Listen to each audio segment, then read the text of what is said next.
கபடின்னா உனக்கு அவ்வளோ பிடிக்குமா என்ன? நம்ம ஊரில் பிறந்துட்டு கபடி பிடிக்காம வேணாது இருப்பானா?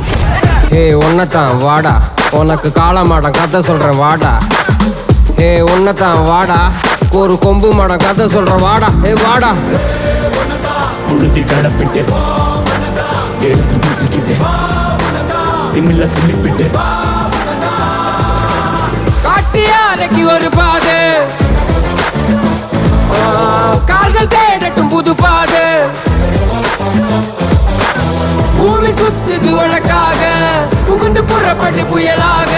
ஓ ஒளிச்சு நிற்கும் மலையெல்லாம் தொலைச்சிட்டு நீ ஒளிச்சு வச்ச வெளிச்சத்தை எடுத்துட்டு திறக்கும் அந்த வாசல் வழி தொடங்கட்டும். ஓ நடக்க இங்க வேலி எல்லாம் தீ பிடிக்க எரியட்டும்.